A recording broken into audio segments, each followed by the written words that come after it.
યૌવન, આનંદ ઉલ્લાસ ભર્યું જીવન. આ પુસ્તકના લેખક યુગ ઋષિ પરમ પૂજ્ય ગુરુદેવ પંડિત શ્રીરામ શર્મા આચાર્યજી છે. આનંદ ઉલ્લાસ ભર્યું જીવન. મનુષ્ય જીવનમાં કાર્ય, મનોરંજન અને વિશ્રામની પ્રધાનતા જોવા મળે છે. સામાન્ય રીતે દરેકને 24 કલાક વિશ્રામ કરતા ફુરસદનો 8 કલાકનો સમય કેવી રીતે પસાર કરવો કે જેથી આનંદ, ઉલ્લાસ અને શાંતિ પ્રાપ્ત થાય એ વિચાર માંગી લે તેવો પ્રશ્ન છે. રોદણા રડવાનું છોડો. અમને આનંદ, પ્રમોદ તથા મનોરંજન પ્રાપ્ત થતું નથી. અમે કામમાંથી જ ઊંચા આવતા નથી. રાત દિવસ એમાં જ અટવાયેલા રહીએ છીએ. ઉદાસ મુખમુદ્રા સાથે ઘણા લોકો આવું કહેતા હોય છે અને પોતાની અસમર્થતા, નિરાશા અને વિવશતા પ્રગટ કરે છે. તમે સ્ત્રીઓને પૂછો તો તેઓ કહેશે, અમને રસોઈમાંથી, બાળકોની સાર સંભાળમાંથી, ઘરના નાના મોટા કામમાંથી, કચરા પોતામાંથી, વાસણ કપડામાંની સફાઈમાંથી નવરાશ જ નથી મળતી. એમની નિરાશા, પીડા અને આંતરિક વેદનાઓ સાંભળતા આપણને એમ જ લાગે કે એમનું જીવન રોદણા રડવામાં જ વીતતું હશે. આવું જીવન શા કામનું, જેમાં મનોરંજન કે આનંદની બે પળો પણ હોય નહીં. જીવન પર ધનનું વર્ચસ્વ. મોટા ભાગના વેપારીઓ, કારકુનો, સરકારી કર્મચારીઓ ધન મેળવવા માટે સતત અહીં થહીં દોડતા હોય છે, પણ તેનો ઉપયોગ જીવન તથા આનંદ પ્રાપ્તિ માટે કરવામાં જાગૃત હોતા નથી. કેટલાક અલ્પજ્ઞાની લોકો માત્ર ધન પ્રાપ્તિને જ જીવનનું પરમ લક્ષ્ય માને છે.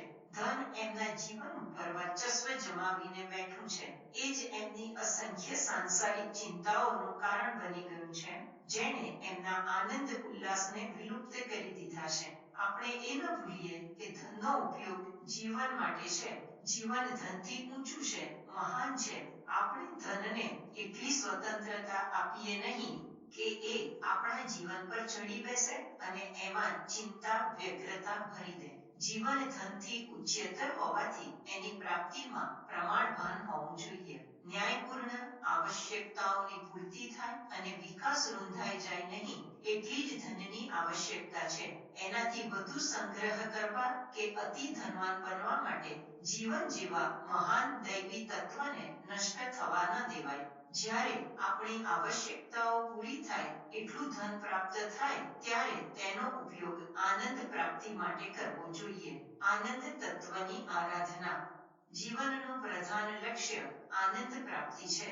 આપણે વધુમાં વધુ સુખ, આનંદ અને ઉલ્લાસ પ્રાપ્ત કરવા જોઈએ. જે વ્યક્તિને આનંદ પ્રાપ્ત નથી થતો અને જે જીવનભર ઘાંચીના બળદની જેમ સંસારનો ભાર વહન કર્યા કરે છે, પૈસા ભેગા કર્યા કરે છે, એ આર્થિક દ્રષ્ટિએ ભલે સમૃદ્ધ હોય, પણ તેણે જીવનનો વાસ્તવિક રસ પ્રાપ્ત કર્યો નથી. આનંદ એવું આત્મિક તત્વ છે જે પ્રાપ્ત કરવાથી મન, બુદ્ધિ સંતોષ પામે છે અને સંસારનું સમગ્ર સુખ પ્રાપ્ત થાય છે. આનંદ શું છે? આનંદનો સંબંધ મન સાથે છે. આપણી પાંચેય ઇન્દ્રિયો નિરંતર રીતે આનંદ કે દુઃખની અનુભૂતિ મન સુધી પહોંચાડ્યા કરતી હોય છે. પ્રત્યેક ઇન્દ્રિય કોઈને કોઈ પ્રકારના આનંદ કે દુઃખની સાથે સંબંધિત હોય છે. જો આપણે દરેક ઇન્દ્રિયને સુખની પ્રતીતિ માટે સચેત રાખીએ તો આપણા આનંદનો વિસ્તાર થઈ શકે છે. આપણો આનંદ આંતરિક છે. જે લોકો તેને બહાર શોધતા ફરે છે તેઓ ભૂલ કરે છે. વસ્તુઓથી સંકળાયેલી ઇન્દ્રિયો જે જ્ઞાન આપણા અંતરપ્રદેશમાં લાવે છે, એના દ્વારા મનમાં આનંદ કે દુઃખની ભાવના ઉત્પન્ન થાય છે. માટે જ સુખ પ્રાપ્તિ માટે મનને નિરાશા, ચિંતા, હીનતાની ભાવનામાંથી કાઢીને સુખ, આનંદ અને ઉલ્લાસની સ્થિતિમાં પરોવવું જોઈએ. મનઃસ્થિતિનો આ મહત્વપૂર્ણ સાર છે. અધિકાધિક આનંદ, સુખ અને શાંતિ જેમના જીવનના લક્ષ્ય બના હોય, તેઓ એ પ્રકારની મનોદશા બનાવીને એની સમીપ પહોંચી શકે છે. આપણે આપણી મનઃસ્થિતિ અનુસારના તત્વો જ વાતાવરણમાંથી ખેંચતા હોઈએ છીએ. આશાવાદી દ્રષ્ટિકોણની આવશ્યકતા. આપણે જેટલા સાંસારિક વસ્તુઓના મોહમાં બંધાઈએ, જેટલી કૃત્રિમ આવશ્યકતાઓ વધારીએ, એટલી ચિંતાઓ અને ઉદ્વેગોની વૃદ્ધિ થતી હોય છે. અનેક પ્રકારની ચિંતાઓ આપણા જીવન સંગીતને કડવાશથી ભરી દે છે અને આપણે મનમાં પ્રસન્નતાપૂર્ણ વાતાવરણ ઉત્પન્ન કરી શકતા નથી. આપણે નાની નાની વાતો ઉપર ખીજાતા હોઈએ છીએ. આપણું જીવન જંજાળોથી ભરેલું રહે છે. આપણે રડી રડીને ચિંતિત જીવન વ્યતીત કરીએ છીએ. રડવાને બદલે મસ્ત રહેતા શીખો. વધુ અને વધુ આનંદ તત્વના સાનિધ્યમાં રહો. તમે જે વસ્તુઓ કે બાબતોથી ચિંતિત છો એ બધી અલ્પકાલીન છે. તો પછી આપણે જીવનને કંટકમય શા માટે બનાવીએ? આપણે ફૂલોની જેમ હસતું ખીલતું જીવન વ્યતીત કરવું જોઈએ. પ્રકૃતિને જુઓ, સર્વત્ર આનંદનું રાજ્ય છે. શીતળ મંદ પવન કેવા આનંદથી વહી રહ્યો છે. બગીચામાં પક્ષીઓનો કલરવ સાંભળો. નદીઓ, ઝરણા, નાળાનું જળ કેવું મસ્તીથી વહેતું હોય છે. એ એક ટીપું જાણે ઉછળી ઉછળીને હસે છે અને કહે છે, હે સંસારીઓ, આનંદ માણો. વ્યર્થ ચિંતાઓ છોડી આનંદપૂર્ણ જીવન વ્યતીત કરો. પક્ષીઓ પાસે કેટલી સંપત્તિ છે. એમણે કેટલા રૂપિયા બેંકમાં જમા કરાવ્યા છે. એમના ઘરમાં કેટલા વર્ષો માટેનો ખાદ્ય સામગ્રીનો સંગ્રહ છે. કેટલા કિંમતી વસ્ત્રો અને ઓઢવા પાથરવાના વસ્ત્રો, ઓરડા, વાહન વગેરે સાધનો છે. કોઈ પણ પ્રકારની સંપત્તિ નહીં હોવા છતાં આવતીકાલ માટે ભોજન, વસ્ત્ર, મકાનની વ્યવસ્થા નહીં હોવા છતાં એમનું જીવન કેટલું પ્રસન્નતા અને મસ્તી ભર્યું છે. તેઓ કેટલી નિશ્ચિંતતાથી મધુર સંગીત રેલાવતા હોય છે.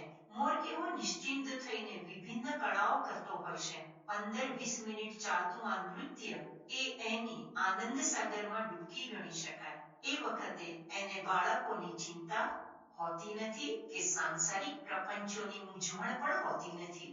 આપણે આ પ્રાકૃતિક જીવો પાસેથી આનંદ મેળવતા શીખવું જોઈએ. આનંદનો સંકલ્પ કરીએ. આવો આપણે કૃત્રિમ ચિંતાઓ અને દુર્ભાવપૂર્ણ કલ્પનાઓનો સદાને માટે ત્યાગ કરીને આનંદ તત્વના સાધક બનીએ. જીવન રસનું પાન કરીએ. જીવનના પ્રત્યેક તાણાવાણાને આનંદ ઉલ્લાસના રંગે રંગી દઈએ. પોતે હસીએ, પ્રસન્ન રહીએ અને અન્યને પણ આનંદ આપીએ. આપણે જગતને આનંદમય માનીએ.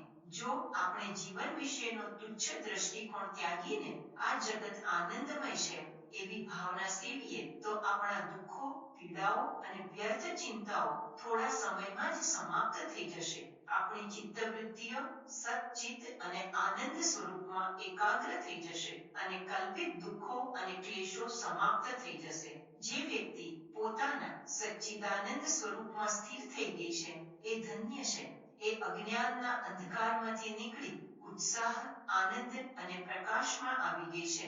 આનંદ તત્વની આરાધનાથી મનુષ્યનું બાહ્ય અને આંતરિક જીવન આત્મસંતોષથી પરિપૂર્ણ થઈ જાય છે અને પોતાને જ અનુભવ થવા લાગે છે કે વિકાર, ભય, ચિંતા, ક્રોધ અને વાસનાઓથી પીડિત જીવનમાં આનંદની પ્રાપ્તિ થઈ શકતી નથી.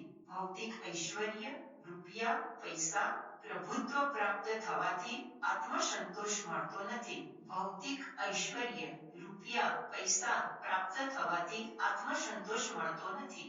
આવો આજથી નિર્ણય કરીએ કે અમે સદા સર્વદા પ્રત્યેક સ્થિતિમાં, પ્રત્યેક વાતાવરણમાં આનંદ મેળવીશું. દુનિયાભરની ખુશીઓને પ્રાપ્ત કરીશું. અમારો જન્મ આનંદ પ્રાપ્તિ માટે થયો છે. વિષમ પરિસ્થિતિ અમારા આનંદમાં અવરોધો ઊભા કરી શકશે નહીં. પોતાના દ્રષ્ટિકોણને બદલીને સાત્વિક આનંદની પ્રાપ્તિનો આદર્શ સામે રાખી જીવન વિતાવીએ. આપણે કોઈ પણ સ્થાને કે અવસ્થામાં હોઈએ, આશાવાદી દ્રષ્ટિકોણ અપનાવીને આનંદ પ્રાપ્તિનું ધ્યેય દ્રષ્ટિ સમક્ષ રાખીને આપણે ઉલ્લાસમય જીવન વ્યતીત કરી શકીએ છીએ. નકામી ચિંતાઓ છોડી દો. જે થોડી ઘણી વસ્તુઓ તમારી પાસે છે એમાંથી સૌથી વધુ આનંદ પ્રાપ્ત કરવાનો પ્રયત્ન કરો. ખુરાસાનનો રાજકુમાર જ્યારે લડાઈમાં ગયો ત્યારે તેના ખાવા પીવાનો તેમજ સુખ સુવિધાનો સામાન 300 ઊંટ ઉપર લાદવામાં આવ્યો. લડાઈના પાસા અવળા પડ્યા અને એ ખલીફા ઇસ્માઇલનો બંદી બની ગયો. ભૂખ તો કેદીને પણ છોડતી નથી. અરે ભાઈ, કે ખાવાનું તો બનાવ. રાજકુમારે પોતાના રસોઈયાને કહ્યું અને એની પાસે માંસનો એક નાનો ટુકડો જ બચ્યો હતો જે માટીની હાંડલીમાં ઉકળવા માટે મૂકીને શાકભાજીની શોધમાં નીકળ્યો. તક જોઈને કૂતરાએ હાંડલીમાં મોઢું નાખ્યું તો એવું બન્યું કે કૂતરાના ગળામાં ભરાઈ જતા એ હાંડલી લઈને ભાગ્યો. આ જોઈ રાજકુમાર ખડખડાટ હસી પડ્યો. ખલીફાના ચોકીદારે એને પૂછ્યું, તમે આ દુઃખની ઘડીઓમાં પણ હસો છો? રાજકુમારે કહ્યું, સવારે જે સામાન માટે 300 ઊંટ જરૂરી હતા, એના માટે હવે એક કૂતરો જ પૂરતો છે, એ વિચારતા મને હસવું આવે છે. ડેલ કાર્નેગીએ રોકફેલર નામના ધનકુબેરના શુષ્ક, નીરસ અને ચિંતાયુક્ત જીવનની કાયાપલટનો રોમાંચક વૃત્તાંત લખ્યો છે. જો ધન સંપત્તિમાં જ સુખ અને આનંદ હોત, રોકફેલર સૌથી વધુ પ્રસન્ન અને સંતુષ્ટ વ્યક્તિ હોત. પરંતુ એમ નહોતું. એ અઢળક સંપત્તિનો સ્વામી હોવા છતાં પણ દુઃખી અને ચિંતિત રહ્યો. એના માનસિક કાયાકલ્પની કથા વાંચો. રોકફેલરે 23 વર્ષની ઉંમરે જ $10 લાખ કમાણી કરી લીધી હતી. 43 વર્ષની ઉંમરે તેણે વિશ્વમાં પ્રસિદ્ધ એવી સ્ટાન્ડર્ડ વેક્યુમ ઓઇલ કંપનીની માલિકી પ્રાપ્ત કરી લીધી અને અપાર ધન મેળવી લીધું. પરંતુ 53 વર્ષની ઉંમરે એના માનસિક જગતની સ્થિતિ શું હતી? એની દરેક પળ ચિંતા અને વિષાદમાં પસાર થતી. ચિંતાઓ અને નકારાત્મક વિચારોને લીધે એની પાસે બધું જ હોવા છતાં એનું સ્વાસ્થ્ય નષ્ટ થઈ ગયું. એ સમયે એનું શરીર માત્ર હાડપિંજર બની ગયું હતું. માથા તથા ભવાના બધા વાળ ખરી પડ્યા હતા અને લોકો એના દુબળા, પાતળા શરીરને જોઈને દુઃખી થતા હતા.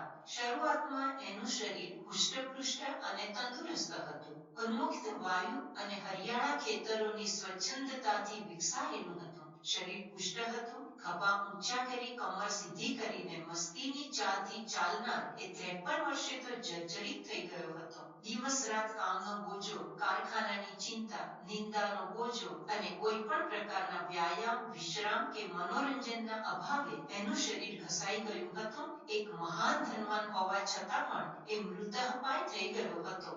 એની આવક દર અઠવાડિયે $20 લાખ હતી. પરંતુ એ દર અઠવાડિયે $2નું પણ ભોજન પચાવવા શક્તિમાન ન હતો. થોડુંક દૂધ અને બ્રેડના એક ટુકડાને પચાવવું પણ એના માટે મોટી વાત હતી. આ બધું કેમ બન્યું? ચિંતાનો માનસિક બોજો, વેપારમાં નુકસાનની સંભાવનાનો ભય અને પોતાને સૌથી વધુ ધનવાન સાબિત કરવાની અતૃપ્ત ઈચ્છા.